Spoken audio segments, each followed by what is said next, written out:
On the night of February 22nd, 2026, explosions echoed across Mexico. Hundreds of cars were set on fire. Roads were blocked across 20 states. Supermarkets ransacked. Airports paralyzed. This wasn't a war. It was a response. The most powerful cartel in the world had just lost its leader, and it wanted the entire world to know.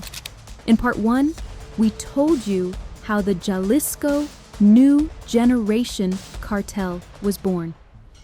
How a former cop, raised in poverty in Aguililla, Michoacan, built the most feared criminal organization on the planet in just 15 years.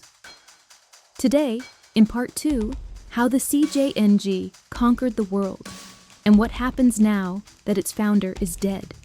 The CJNG isn't like any other cartel. Where other organizations operate in the shadows, Jalisco puts its power on display. Propaganda videos showing hundreds of armed men, armored vehicles, rocket launchers, bodies left in the open with messages carved into them. A warning for everyone to see. And their firepower, on par with a military force.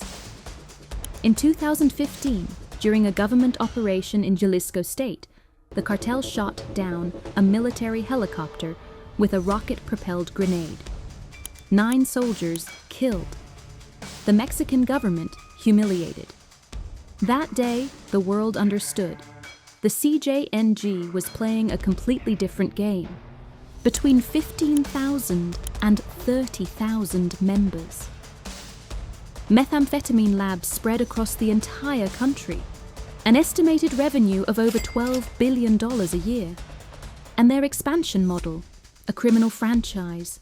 The CJNG doesn't take over by force everywhere directly. It absorbs. It approaches local gangs, regional groups, organizations already in place. It offers them an alliance. Either they join or they disappear. By 2025, the CJNG had a presence in at least 40 countries, not just Latin America, Europe, Asia, Africa. Their flagship product? Fentanyl. A synthetic drug 100 times more potent than morphine. Responsible for the deaths of hundreds of thousands of Americans over the past decade. And the CJNG is one of its primary suppliers. Between 2024 and 2025 alone, 25 metric tons of chemical precursors were seized at just one port, Manzanillo. And that was only what authorities managed to intercept. But the cartel doesn't stop at drugs. They diversified their operations to reduce risk and maximize profit. Fuel theft from Mexican pipelines, hundreds of millions of dollars every year. Mercury trafficking to supply illegal mining operations. Financial fraud schemes run out of luxury resorts in Puerto Vallarta. Money laundering through real estate, tourism, restaurants, and shell companies. In February 2025, the United States crossed a symbolic line. They officially designated the CJNG as a foreign terrorist organization. This was no longer just a drug cartel. This was a threat to global national security. Behind all of this, one man, Ruben Nemesio Oseguera Cervantes, known as El Mencho, born July 17, 1966, former police officer, former trafficker for the Jalisco Cartel. For years, he was practically invisible. No recent photos, almost no public appearances. In 2025, he briefly stepped out of the shadows at 2 narco corrido concerts. Those songs that glorify cartel bosses, caught on blurry video, surrounded by bodyguards. That was one of the only times the world ever got a glimpse of his face. The United States had placed a $15 million bounty on his head. Mexico was offering 30 million pesos for any information leading to his arrest. He was considered the last of the great Mexican godfathers. After El Chapo's arrest in 2016, after Mayo Zambada's surrender in 2024, El Mencho was the last one still standing, until February 22nd, 2026. That Sunday evening, Mexican special forces backed by American intelligence, tracked El Mencho to Tapalpa in the state of Jalisco. His bodyguards opened fire immediately. 4 cartel members were killed on the spot. 3 others, including El Mencho himself, were wounded. He was airlifted to Mexico City. He died on the way. The cartel responded within hours. 250 roadblocks across 20 Mexican states. Cars set ablaze, supermarkets looted, armed men patrolling the streets of Guadalajara. The U.S. Embassy told all American citizens in Cancun, Guadalajara, and Oaxaca, shelter in place. Do not go outside. 60 people were killed in the retaliation.